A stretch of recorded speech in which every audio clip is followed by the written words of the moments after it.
off office, and she is the one who gives you all the funds. So I hope everybody knows her very well. And the topic she has consented to teach us is very, very important. And it is not only important from the examination point of view, but also as a regular activity in your office. Uh, with the recent developments in the department, you must be all aware. So this is a very, very important aspect, and all officers, especially the range officers, the ACFs, DCFs, and all senior officers should be very, very uh, informed about this particular aspect. So now I request Lakshmi Madam to start the class. You got 1 hour, madam. Plus, you can extend. There is no session after this period, so you Sir. can take as much time as you want. Thank you so much, sir. So is the screen visible, sir? No, madam. Is the screen visible? No, we are able to see you, not the PPT. Now, sir? You have shared PPT? Yes, sir. No, we are not able to see. You have uploaded?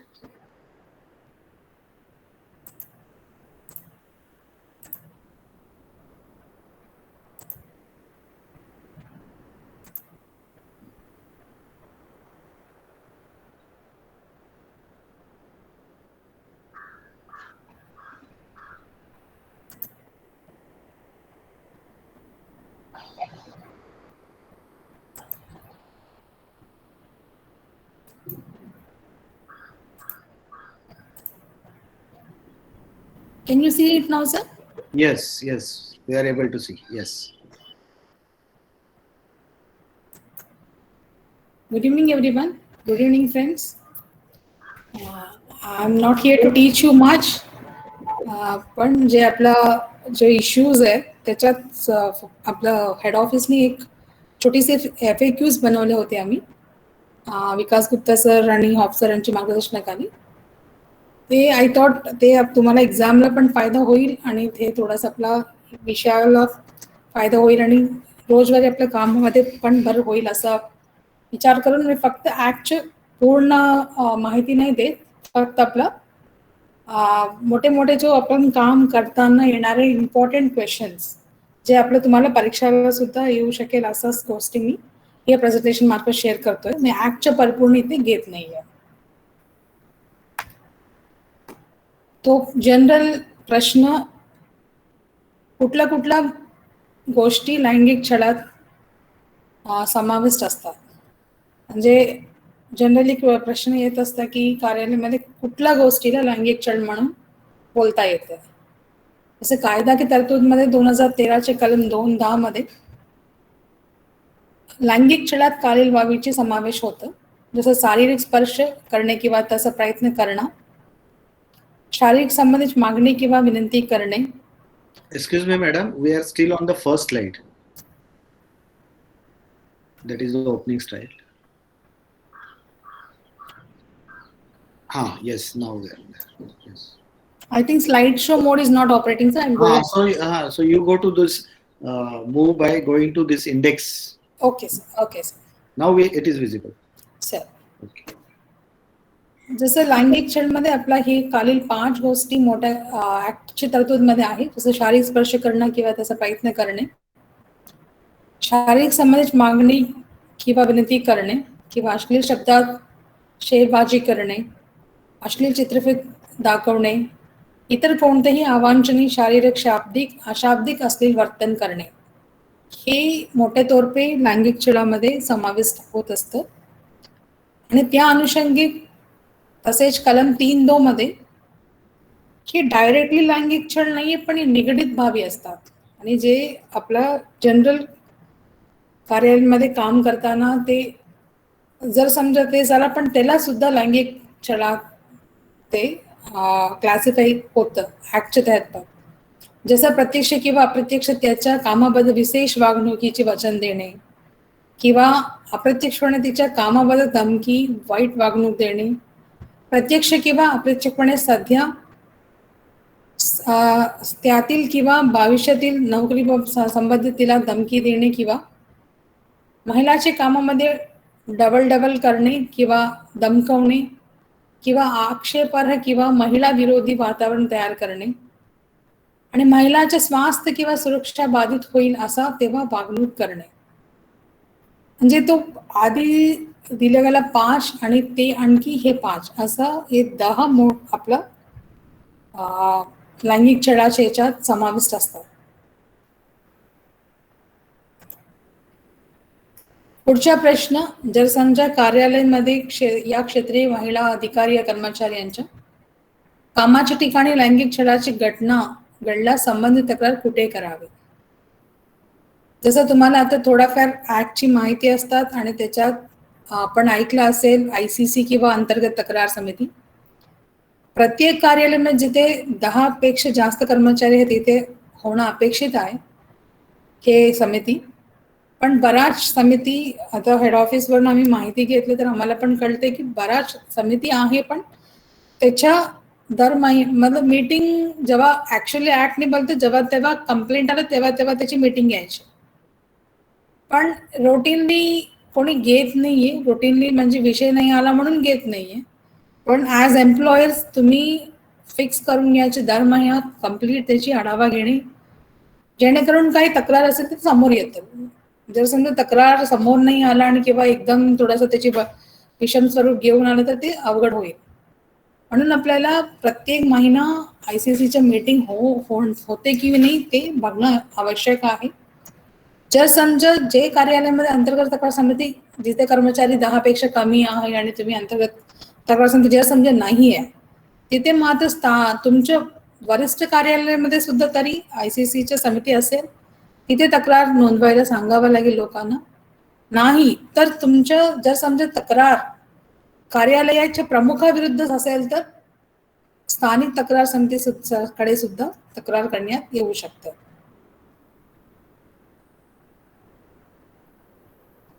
Are you following? Can you go ahead? Yes, ma'am. Yes, ma'am. आणि प्रत्येक कार्यालयामध्ये अंतर्गत तक्रार समिती आवश्यक आहे का? प्रत्येक कार्यालयामध्ये आवश्यक नाही. जिथे 10 पेक्षा जास्त आहे तिथेच अंतर्गत तक्रार समिती होणं अपेक्षित आहे, ज्याला आपण नॉर्मली ICC म्हणतोय. आणि समितीकडे तक्रार दाखल करण्याची कालावधी किती राहतील? शेवटच्या घटना घडल्यापासून जास्तीत जास्त 3 महिन्याच्या आत तक्रार करणे आवश्यक आहे. जसं म्हणजे कोणाला खूप विलंबाने काही सादर करण्याची आणि ते जे आपण कॉग्निझन्स घेण्याची गरज नाही. समजा कधी घटना घडली त्याच्या 3 महिन्याच्या आत आहे का तेव्हाच आपण लक्ष घेणे अपेक्षित आहे. आणि तक्रार किती प्रतीत करावी व त्यासोबत कोणते दस्तावेज जोडणं आवश्यक आहे. आणि समितीला 6 प्रतीमध्ये तक्रार करणं आवश्यक असून तक्रारीमध्ये समर्थनात आवश्यक कागदपत्रे, साक्षीदारांची नामे व पत्ता देणे आवश्यक आहे. जर समजा कोणी तक्रार आपल्याकडे प्राप्त झाला त्याच्या आवश्यक कागदपत्रे किंवा साक्षीदाराचे नाव किंवा पत्ता नाही तो त्यांना लगेच कमिटी मार्फत सांगणे आवश्यक आहे, जेणेकरून याच्यात विलंब होण्याची शक्यता नाकारता येते आपण पुढे जाऊन.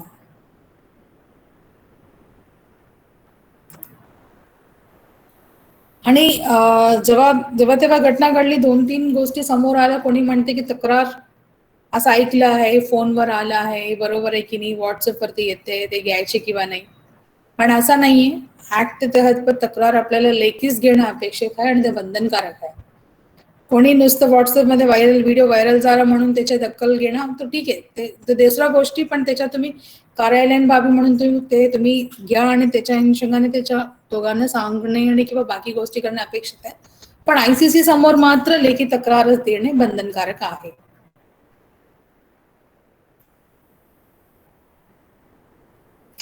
जर समजा काही आपल्याला जसं डाऊट्स आहे आणि ऍक्ट सुद्धा बोलताय, तक्रार करते महिला शारीरिकदृष्ट्या अपंग किंवा मनोरोग असल्यास त्यांच्या कशा प्रकारे तक्रार करावी. शारीरिकदृष्ट्या अपंग असलेल्या तक्रारकर्त्यांची वतीने त्यांच्या नातेवाईक किंवा मित्राद्वारे किंवा त्यांचे सहकारी, राष्ट्रीय किंवा राज्य महिला आयोगाच्या अधिकारीद्वारे किंवा तक्रारकर्ते महिलेच्या लिखित संमतीने ज्या व्यक्तीस घटनेबाबत पूर्ण माहिती आहे अशी कोणतीही व्यक्ती समितीकडे तक्रार करू शकतात. पण जेव्हा तक्रार करते ते अपंग किंवा ते मनोरुग्ण असल्यास, जर समजा अपंग मनोरुग्ण असल्यास त्याचे महिलाचे नातेवाईक किंवा मित्र, विशेष प्रशिक्षक, मनोचिकित्सक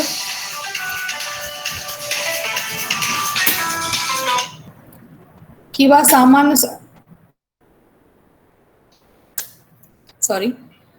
किंवा विशेष शिक्षक किंवा मनोचिकित्सक किंवा मानसशास्त्र यांच्या अधिकार क्षेत्रात उपचार किंवा काळजी करण्यात येते ते प्राधिकरण तक्रार करू शकते.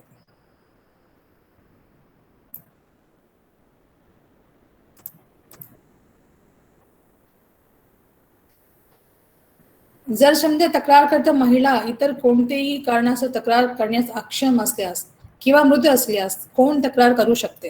तक्रारकर्ती महिला इतर कोणत्याही कारणास्तव तक्रार करण्यास अक्षम असल्यास तिच्या लिखित समितीने घटनेबाबत माहिती असलेल्या कोणतीही व्यक्ती करू शकते.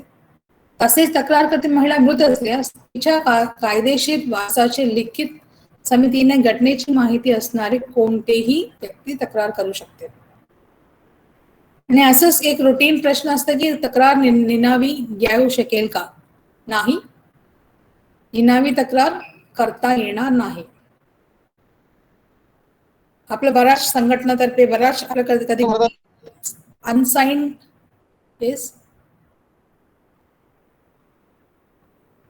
गलती से हुआ था किसी का, आप कंटिन्यू करें प्लीज. अनसाइंड लेटर्स आपल्याकडे प्राप्त असतात, त्याच्यावरती आपण दखल घ्यायची या किंवा त्याची कॉग्निझन्स घेण्याची गरज नाही. तक्रार कंपल्सरी विथ नेम ॲड्रेस असलंच पाहिजे. तक्रार मागे घेणे किंवा तडजोडीचे मिटवता येईल का? येस, होय. तक्रारीची चौकशी सुरू करण्यापूर्वी पीडित महिलेची संमती दर्शविल्यास अशा तक्रार समोपचाराने किंवा कन्सलेशनने तडजोडीची मिटवण्याची समिती पुढाकार घेऊ शकतात. पण याच्यात एक गोष्टी आहे, जे तडजोडीमध्ये काही फायनान्शियल स्वरूपाची तडजोड नको व्हावी.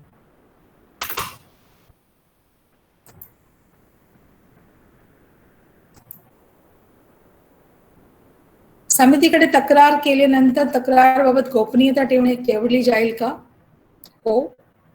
तक्रारदार महिला कर्मचाऱ्यांची तक्रार गोपनीय ठेवणे बंधनकारक आहे. याच्यात कोणी ब्रीच केले तर त्याच्यावरती कारवाई पण होतं, म्हणून त्याची माहिती पूर्णपणे गोपनीय असणे आवश्यक आहे. आणि इनडायरेक्ट क्लोज देणे हे सगळं पण एक्सपेक्टेड नाही आहे. हे कॉन्फिडेन्शियल असणंच इम्पॉर्टंट आहे.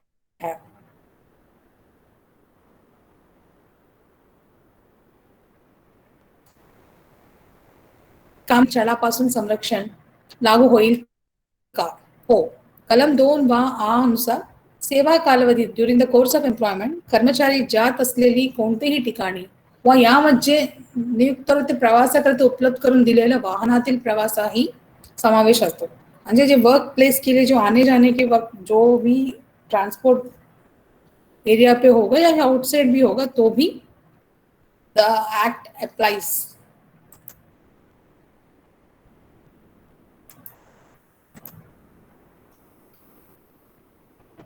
तक्रार समिती समक्ष वकिलाने नेमण्याची मुभा आहे का? नाही. तक्रारकर्ते किंवा प्रतिवादी यांच्या वतीने वकिलाची नेमण्याची मुभा नाही आहे. तक्रारकर्ते असेल किंवा प्रतिवादी असेल त्यांना स्वतः त्यांच्या केस डिपेंड करायचे असतं. इथे वकिलांची नेमणूक करण्याची मुभा नाही. तक्रार समिती प्राप्त तक्रारीशीवर कशा प्रकारे कार्य करते, म्हणजे नेमकी कार्यपद्धती कसं असल्या पाहिजे. समितीला तक्रार प्राप्त झाल्यापासून 7 दिवसात आत प्रतिवादी यांना पत्र पाठवणे गरजेचं आहे. आणि तक्रार प्राप्त झाल्यापासून 10 दिवसात आत प्रतिवादी यांचे उत्तर व उत्तरचे समर्थन दस्तावेज साक्षीदारांचे नावासह व प्रत्यय अंतर्गत तक्रार समितीचे सादर करणे अपेक्षित आहे. तक्रार समिती नैसर्गिक न्याय तत्वावर आधारे तक्रारीची चौकशी करेल. तक्रारदार किंवा प्रतिवादी सतत 3 सुनावणीच्या समर्थनीय करण्याशी गैरहजर राहिला समिती चौकशी संपुष्टात आणणे किंवा एकतर्फी निर्णय घेऊ शकेल, परंतु असा निर्णय घेण्यापूर्वी तक्रारकर्ती व प्रतिवादी यांना 15 दिवस आधी लिखित सूचना देतील. चौकशीकरिता समितीचे किमान 3 सदस्य उपस्थित राहणे आवश्यक आहे.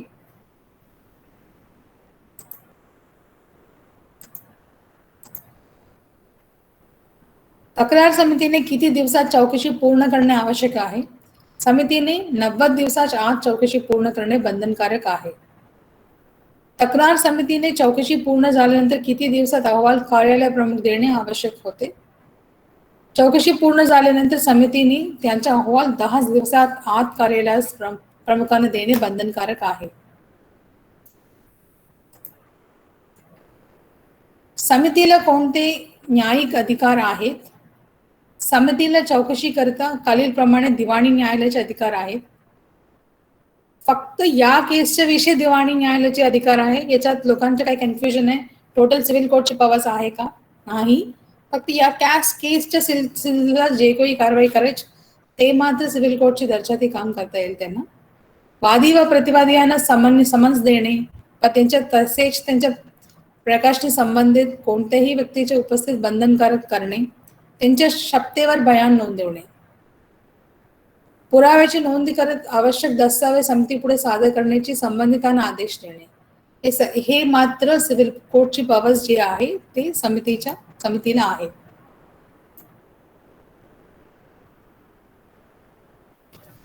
चौकशी प्रलंबित असताना तक्रारकर्ते महिला काही दिलासा मिळू शकेल का? हो. तक्रार समिती तक्रारीची महिला करते लेखी जेव्हा याचे 90 दिवस आहे ते पूर्ण व्हायला, त्याच्या जर समजा त्यांना काही त्रास नाही व्हायला पाहिजे त्यासाठी जर समजा त्यांनी लेखी विनंतीनुसार कर्मचाऱ्यांच्या संबंधित नियंत्रण अधिकाऱ्याने खालीलप्रमाणे दिलासा देण्याची शिफारस करू शकते. चौकशी चालू असताना पीडित महिलेची अथवा प्रतिवादी यांची बदलीची मागणी असल्यास प्रचलित नियम किंवा परिस्थिती पाहून अन्य विभागामध्ये बदलीसाठी विचार करता येईल. तक्रारकर्ते यांच्या विनंतीनुसार त्यांच्या 3 महिन्याच्या अतिरिक्त विशेष रजा मंजूर करण्यात येईल. तक्रारकर्त्यांची तक्रार त्यांच्या गोपनीय अहवाल लिहिणाऱ्या अधिकारी यांच्या विरोधात असल्यास अशा वेळी तक्रारकर्त्या महिलेची कार्यक्षमतेबाबत वरिष्ठांना अहवाल सादर करणे किंवा गोपनीय अहवाल लिहिण्याकरिता थांबवणे व सदर कामाकरिता इतर अधिकारी यांना प्राधिकृत करणे, असं ये 3 आपलं जे ऍक्ट के तहत ते पीडित महिलांना दिलासा देऊ शकेल. समितीने तयार केलेला चौकशी अहवाल तक्रारकर्ता व प्रतिवादी यांना देणे आवश्यक आहे का? हो. कलम 13(1) नुसार समितीने तयार केलेला चौकशी अहवाल तक्रारकर्ती व प्रतिवादी यांना देणे आवश्यक आहे. कोणतेही तक्रारीवर तक्रार समिती शिफारस दिल्यानंतर पुढील कार्यवाही कोण करेल? प्राप्त तक्रारीवर चौकशी अंती तक्रार समितीने दिलेल्या शिफारसाची अंमलबजावणी कार्यालय प्रमुख करतील. लैंगिक छळाच्या तक्रारी तथ्य आढळल्यास समितीने निकष नोंदविल्यास समिती संबंधित कार्यालय प्रमुखांनी काय शिफारस करू शकते? तक्रार समितीने तक्रार वृद्ध प्रतिवादी विरुद्ध करण्यात आलेला आरोपी सिद्ध होत असल्यास निष्कर्ष काढल्यास समितीने संबंधित कार्यालय प्रमुखाला खालीलप्रमाणे शिफारस करतील. जसा 1. लैंगिक छळ गौरवर्तणुकीसाठी नगरी सेवा नियमातील तरतुदी अनुषंगाने कार्यवाही करणे, जेथे असे नियम लागू नाही तिथे विहित केल्याप्रमाणे कार्यवाही करणे, आणि तक्रार करते महिला किंवा तिचे वारसदार भरपाई म्हणून प्रतिवादीचे वेतनातून वसुली करणे.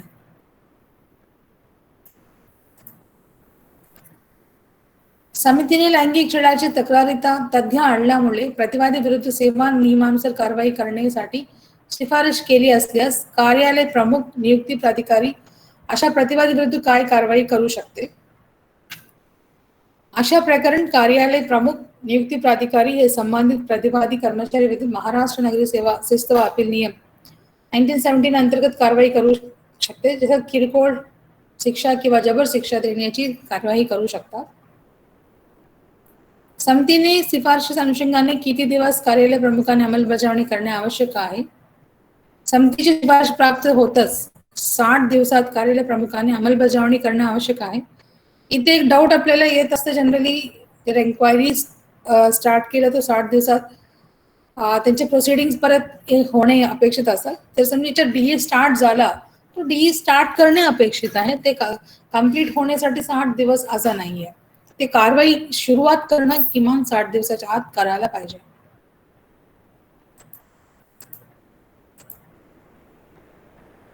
जर समजा कोणी तक्रार दिल्यास महिला कर्मचारी यांच्यावर कार्यवाही होऊ शकते का? असल्यास कोणतेही. तक्रारदार महिला दिलेली तक्रार खोटी असल्यास किंवा पुरावे खोटे दिल्यास सिद्ध झालेबाबत समितीने त्यांच्या अहवालात निकष काढला असल्यास अशा व्यक्तीवर नागरी सेवा नियमाप्रमाणे कारवाई होऊ शकेल. अशा प्रकारे कार्यालय प्रमुख नियुक्ती प्राधिकारी हे संबंधित प्रतिवादी कर्मचारी विरुद्ध महाराष्ट्र नागरी सेवा शिस्त व अपील नियम 1970 नंतर कारवाई करू शकेल. त्याच्यात किरकोळ किंवा जबर शिक्षा देण्याची कारवाई करू शकतात. तक्रार समितीच्या शिफारसीसाठी समाधान न झाल्यास तक्रारकर्ते प्रतिवादी यांनी कुठे अपील करता येईल? समितीच्या शिफारशीनं समाधान न झाल्यास न्यायालयात अथवा प्रशासकीय न्यायाधिकरणात अपील दाखल करता येईल. असे अपील समितीच्या शिफारसीनंतर 60 दिवसास आत करणे आवश्यक आहे. याचे हायर ऑफिसची आयसीसी मध्ये काही जनरली आपल्याला याच्यात येत असतात, नीचे आम्हाला न्याय भेटला नाही म्हणून वरिष्ठ कार्यालयाच्या आयसीसी मध्ये जाणे, ते असं एक्सपेक्टेड नाहीये. जर समजा तुम्हाला जे आयसीसी ला तुम्हाला आधीच तुम्हाला बोलायला पाहिजे या आयसीसी वरती आम्हाला वरची आयसीसी मध्ये करावं म्हणून, असा पीसीसी ऑफिस मध्ये काही तक्रार प्राप्त झालं ते म्हणते की या आयसीसी ला आम्हाला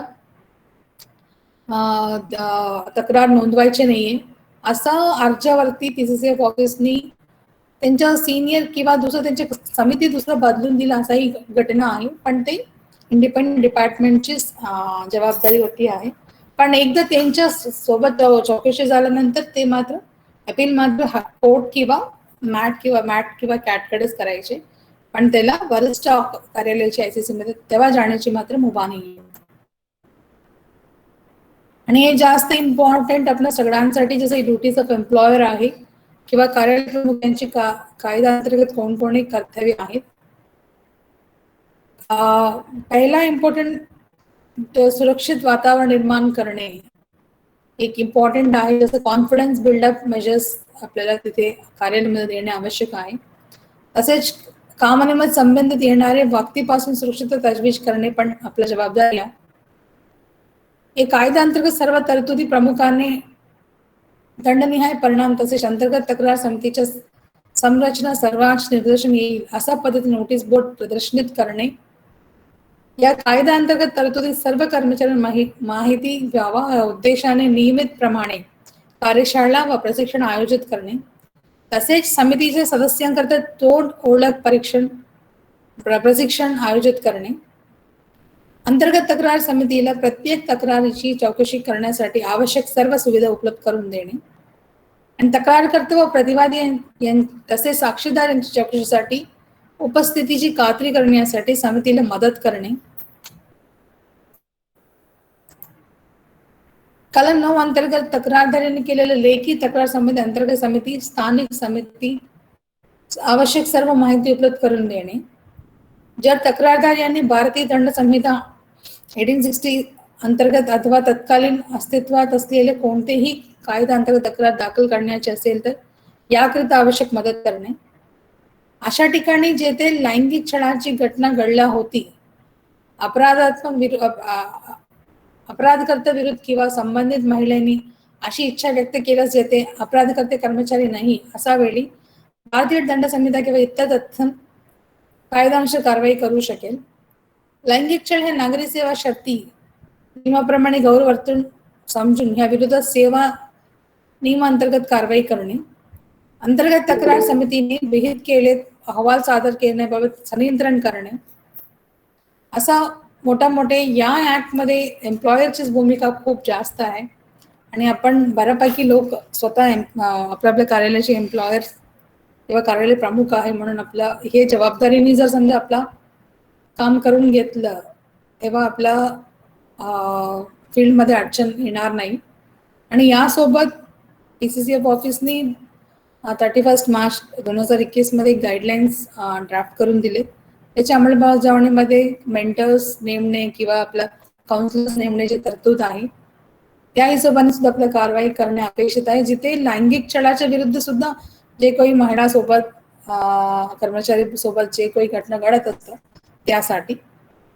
सो मोठ्या त्यात एवढा क्वेश्चन्स आम्हाला वाटलं आणि जे फ्रिक्वेंटली आस्क क्वेश्चन्स म्हणून आम्ही ते एक छोटीशी किताब आम्ही आता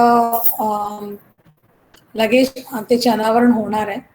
त्याच्यात हे सगळ्या गोष्टी आहे आणि तुम्हाला याच्यावरती काही क्वेश्चन्स असेल तर जे मी सॉल्व करू आपला उत्तर देऊ शकेल मी ते सांगू. जर समजा नाही झालं तो त्याच्यात मी बघून तरी सांगणार.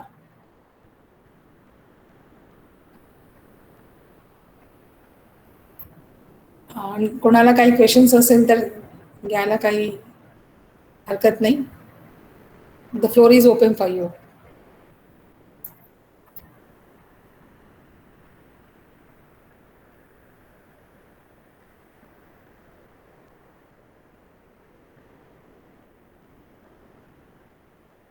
कोणाला प्रश्न नाही म्हणजे सगळ्यांना सगळं माहित आहे असं दिसतंय. मला काहीच कळलं नसेल सर, असंही असू शकेल.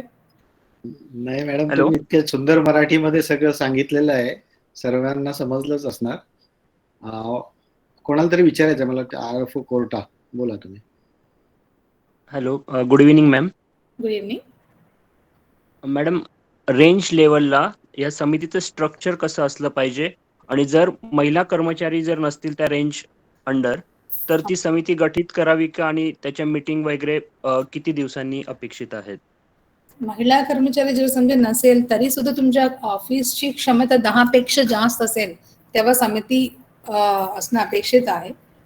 आज नसेल तुमच्याकडे महिला कर्मचारी पण उद्या कोणीची पोस्टिंग होईल तेव्हा एकदम समिती गठीत करणं अवघड होईल. पण तुमचा दुसरा प्रश्न, जर समजा त्याच्यात तुमच्याकडे कोणी सिनियर नाही, तो मग लेडी नाहीये, तो तुम्ही कोणाला अध्यक्ष करणार? या समितीच्या नेमणूकमध्ये जो सिनियर मतलब जे अध्यक्ष असणार ते लेडीज सिनियर ऑफिसर असणार.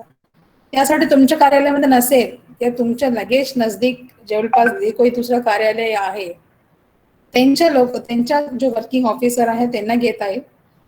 लगेच दुसरी रेंजमध्ये कोणी अकाउंटंट लेडी असेल तिला घेता येईल तुम्ही अध्यक्ष म्हणून, किंवा लगेच तहसील कार्यालयामध्ये सध्या जे काही सिनियर अकाउंटंट आहे त्यांना तुम्ही घेता येईल. असं लोकांना पण घ्यायला, पण त्याच्या एवढंच आहे की कमिटीच्या कार्यकाळ 3 वर्षच असणार किंवा ते लोकांच्या दुसऱ्या ठिकाणी त्यांचे ट्रान्सफर जायला पर्यंतच असणार. म्हणून आपल्याला रिव्हिजन करणं अपेक्षित आहे. आपला समिती आहे की नाही, जर समजा नसेल तर गठीत करणे किंवा त्यांचे रेग्युलरली मीटिंग हो आहे की नाही. जर समजा आहे कोणी कर्मचारी पण त्याच्या मीटिंग होत नाहीये अशा विषयामध्ये प्रॉब्लेम्स येऊ शकेल. म्हणून आपल्याला खात्री करून घ्यायची. आणि कोणी दुसरं RFOचे असाही प्रश्न असेल, जर समजा लेडी RFO ते स्वतः अध्यक्ष RFO लेडी आहे आणि ते कमिटीला ते अध्यक्ष असू शकेल का? हो, असू शकत, त्याच्यात काही गोष्टी नाही. पण तिलाच काही प्रॉब्लेम होत असतं जर समजा कोणी त्यांच्या वरिष्ठांकडनं, तेव्हा मात्र ते आपल्या सिनियर ऑफिसची ICC मध्ये त्यांची तक्रार नोंद करायला काही हरकत नाही.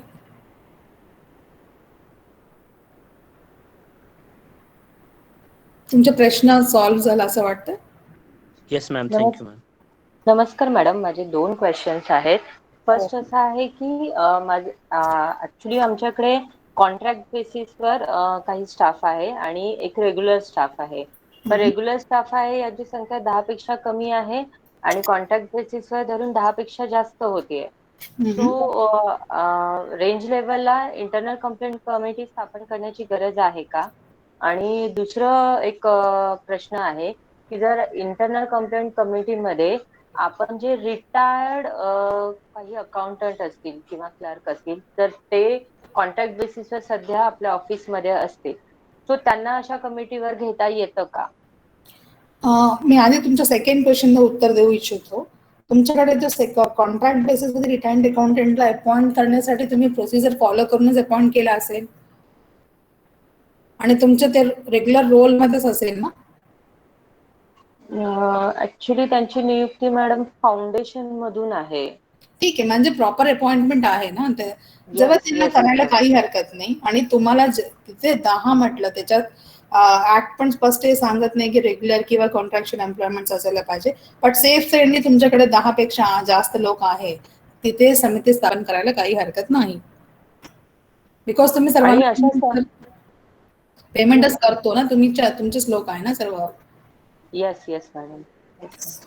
आणि या ऍक्ट मध्ये असं आणखी नाही की आपलाच लोक असलं पाहिजे असं नाहीये. तुमच्या कार्यालयामध्ये येणे जाणाऱ्या लोकांवरती सुद्धा काही प्रॉब्लेम नको व्हायला पाहिजे. म्हणजे व्हिजिटर्स सुद्धा, जेव्हा व्हिजिटर्स येते म्हणजे तेव्हा तुमचे कॉन्ट्रॅक्च्युअल लेबर्स येणारच.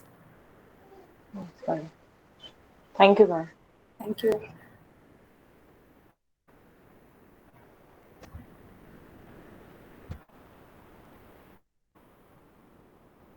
मैडम विशाखा समिति के बारे में कुछ बता पाएंगे उनको, और या otherwise we have got a presentation which we will share.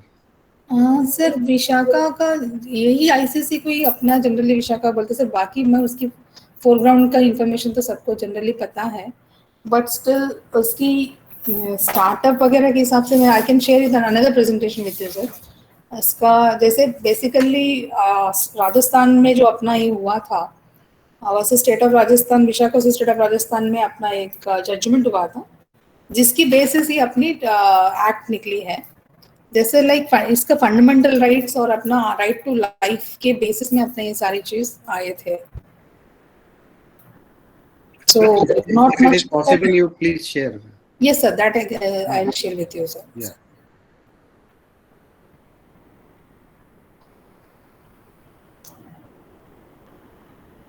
Madam आणखीन एक क्वेश्चन आहे की जो आपण अशासकीय संघटनेमधील जे काही किंवा एनजीओ मधून एखादा सदस्य नियुक्त करतो इंटरनल कंप्लेंट कमिटीमध्ये, तर यांना मानधनाची काही लिमिट आहे का, किंवा असं काही GR आहे का आपला? मानधनाचे आपला GR आहे एक 230 रुपीजची एक आहे, मी ते पण तुम्हाला शेअर करतो. ते आपल्या रूल्स मध्ये आहे. ते मानधन आपल्याला द्यायला पाहिजे आणि ते आपला एनजीओ आणि बाकी ते कमिटीचे जे काही मीटिंग्स असतात त्याला जे काही तुम्हाला लागणारे एक्सपेन्सेस आहे ते पण आपण एम्प्लॉयर म्हणून करणं अपेक्षित आहे, करावंच पाहिजे. Yes madam. Thank you ma'am. हा नमस्कार मॅडम. नमस्ते. हा मॅडम, असा क्वेश्चन आहे. माझं रेंज ऑफिस डिव्हिजन ऑफिस पासून एक 120 किलोमीटर अंतरावरती आहे. ओके आणि माझ्या रेंज ऑफिस मध्ये लेडीज गार्डच आहेत. ओके. म्हणजे जेंट्स पण आहेत आणि लेडीज पण आहेत. तर मला प्रश्न असा विचारायचा आहे की मॅडम, त्याच्यामध्ये लेडीज गार्ड आपण अध्यक्ष म्हणून निवडू शकतो ना मॅडम? हां जी, करता येईल, काही हरकत नाही. Thank you madam.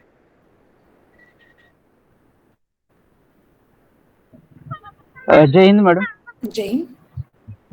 मॅडम, ह्या ज्या विशाखा समिती वगैरे याचं डॉक्युमेंटेशन कसं ठेवायचं आणि रिपोर्टिंग कसं करायचं?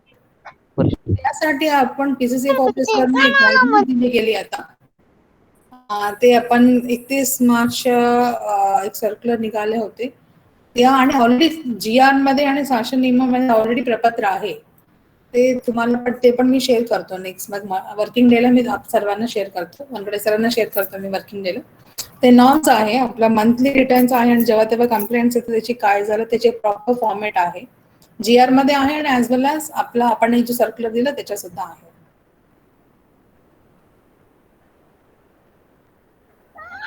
थँक्यू.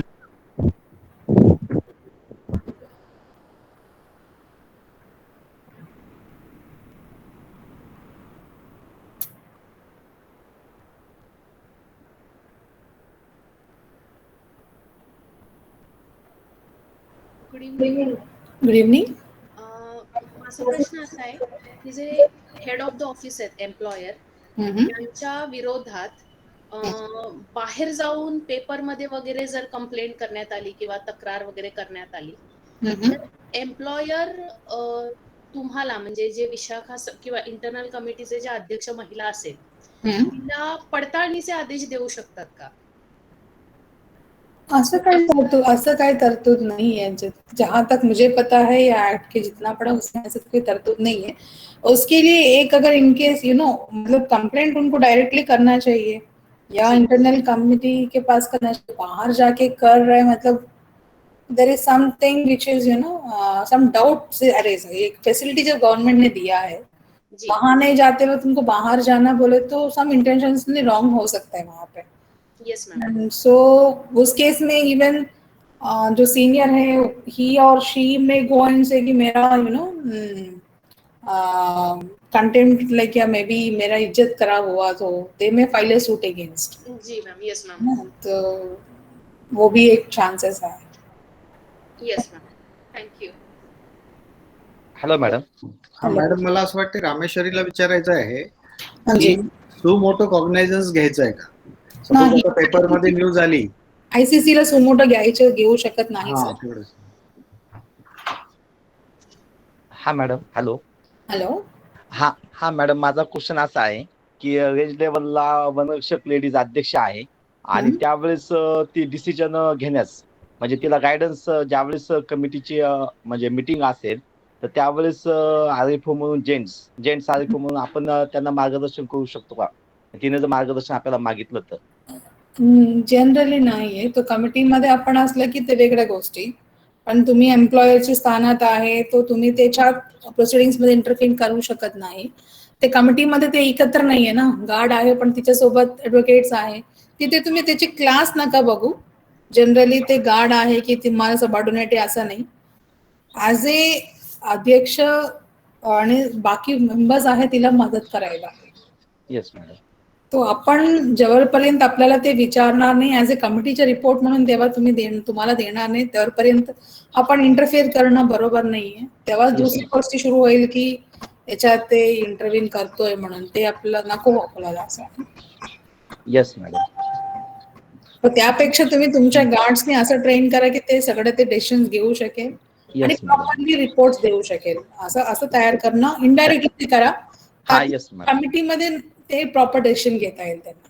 म्हणजे थोडक्यात आपण त्या मीटिंगला उपस्थित पण राहणं बरोबर नाही पण त्याच्या अगोदर आपण. येस तुम्ही रुटीन त्यांना ट्रेनिंग घ्या, त्यांचे कॅपॅसिटी बिल्डिंग करा, त्यांचे रेग्युलर सेशन्स घ्या किंवा त्यांच्या लीगल ऍडवायझरशी बोलणं करून घ्या. असं ते कमिटीसाठी तुम्ही ट्रेनिंग घ्या पण तुम्ही त्या कमिटीच्या मीटिंग मध्ये इंटरफेअर नका करू. येस. Thank you madam. येस. आणि सर्वांना कल्पना देतो की मागच्या 2-3 महिन्यापासून आपण प्रत्येक सर्कलसाठी अशा प्रकारचे प्रशिक्षण घेतलेले आहेत आणि सगळ्यांसाठी ओपन आहे ते. आणि it is steel going on. जसं अमरावती सर्कलमध्ये आता 5 टाइम्स झालेलं आहे. म्हणजे 5 वेळा आपण प्रशिक्षण ठेवलेलं आहे. तर तुमच्या अंडर कुठला स्टाफ असेल त्यांना जर अजूनही वाटत असेल की बाबा प्रशिक्षणाची गरज आहे तर आपण प्रत्येक सर्कलला जे आपले अकॅडमीज किंवा स्कूल्स आहेत त्यांना जबाबदारी दिलेली आहे. उदाहरणार्थ चिखलदराचं FTI आहे तर ते यवतमाळ अमरावती सर्कल टॅकल करतात. कुंडल अकॅडमी जे आहे ते कोल्हापूर आणि पुणे सर्कल. त्याच्यानंतर शहापूरला स्कूल आहे तर ते ठाणे नाशिक सर्कल इवन धुळे सर्कलसाठी केलं आहे. इनफॅक्ट आता रिसेंटली मँग्रोव्ह सेलनी स्पेशल ट्रेनिंग ठेवलं होतं ते पण शहापूरने कंडक्ट केलं. सो प्रत्येक सर्कलला आपण एक FTI ला अलॉट केलेलं आहे आणि त्यांना सांगितलं in consultation with the CCF. कारण याचे जे पैसे भरायचे आहेत म्हणजे जे काय नॉमिनल लागतात साधारणतः एका लेक्चरला आम्ही 2,000 रुपये देतो तर 8 लेक्चर्स ठेवलेले आहेत तर त्याला 15-16 हजार रुपये खर्च येतो. पण on the request of CCF आपण ती अरेंजमेंट केलेली आहे. ती याच्यासाठी की देन दे विल एन्श्युअर की लोक उपस्थित राहतील. माझा आतापर्यंत जो अनुभव आहे जवळजवळ आपण पूर्ण राज्यामध्ये 20-25 ट्रेनिंग घेतले 2-2 दिवसाचे. त्यामध्ये मला असं लक्षात आलं की महिलांपेक्षा पुरुष लोक तिथे अटेंडन्स जास्त आहे आणि का महिलांनी अटेंड नाही केलं ते मला माहीत नाही. परंतु तुमच्या कार्यालयामध्ये जर असतील तर त्यांना प्रवृत्त करा आणि तुम्हाला जर लोकली गरज असेल वाटते की बाबा या लोकांचं अजून प्रशिक्षण झालं नाही तर तुमच्या ऑफिसला कळवा आणि तुमच्या CCF साहेबांकडनं आमच्याकडे आलं आणि तसंही आम्ही रुटीन मध्ये चालू ठेवणार आहे. प्लस युट्यूबवरती आपण सर्व लेक्चर्स टाकलेले आहेत. ठीक आहे. तर त्याचे लिंक्स तुम्हाला बाहेर साहेबांकडनं कधी पण मिळते आणि खूप चांगले चांगले लेक्चर्स घेतलेत आपण. म्हणजे एक तर नुसतं विशाखा समितीवरती जवळजवळ 1 तासाचं कम्प्लीट लेक्चर आपल्याकडे आहे. So we will be sharing this links. तर ते तुम्ही बघू शकता. युट्यूबवर गेला विशाखा समितीबद्दल तर तुम्हाला खूप चांगले चांगले म्हणजे पूर्ण इन्फॉर्मेशन मिळतं. प्लस आपण कॉलेज म्हणजे फॉरेस्ट ट्रेनिंग स्कूल्स कडनं घेतलं त्याची पण माहिती मिळेल. Thank you sir.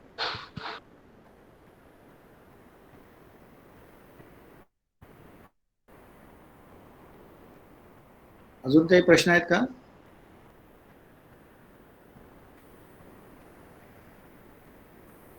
प्रश्न नसतील तर थांबूया मग आता. Thank you madam. थँक्यू फार सर. सुंदर पद्धतीने तुम्ही आणि FAQ ची कल्पना खूप आवडली मला. Thank you sir. म्हणजे मला रेडीमेड प्रश्न मिळतात कारण एक असे चालू आहे की समजा आता हे कोविडच्या बॅकग्राऊंड मध्ये जर आपल्याला लेखी परीक्षा नाही घेता आली तर ऑब्जेक्टिव्ह मल्टिपल चॉईसचा पण प्रस्ताव आहे. हो सर. तर त्यासाठी आपल्या जो पूर्ण तर इतर विषयांसाठी सुद्धा FAQs करून ठेवायला हरकत नाही. थँक्यू. चांगल्या पद्धतीने आपण सांगितलं आणि सगळ्या ऑफिसर्सचे धन्यवाद. सुट्ट्या असूनही तुम्ही सगळे रेग्युलरली अटेंड करताय, जमेची बाजू आहे. आणि आपल्या सगळ्यांच्या वतीने परत एकदा सांगतोय की सगळ्यांना सांगतोय की जर तुम्हाला आता आपण लास्ट 2 डेज आहेत 26 आणि 27 पर्यंत आपण कन्क्लूड करायचा प्रयत्नात आहे. पण तुम्हाला जर असं वाटतं की काही सेशन्स अजून रिपीट करायचे आहे तर प्लीज मला किंवा बाळे साहेबांना कळवा किंवा चॅट बॉक्सवर टाकत राहा जेणेकरून आपण परत त्याच्यासाठी ऑर्गनाईज करू. आणि मॅडम आपल्याला रिक्वेस्ट आहे आम्हाला थोडंफार अनुदान लागेल याच्यासाठी. थोडेसेच लागणार आहे, काही जास्त नाही. ठीक आहे ते देत राहा थोडस मध्ये. Thank you madam. Okay sir. Madam mobile number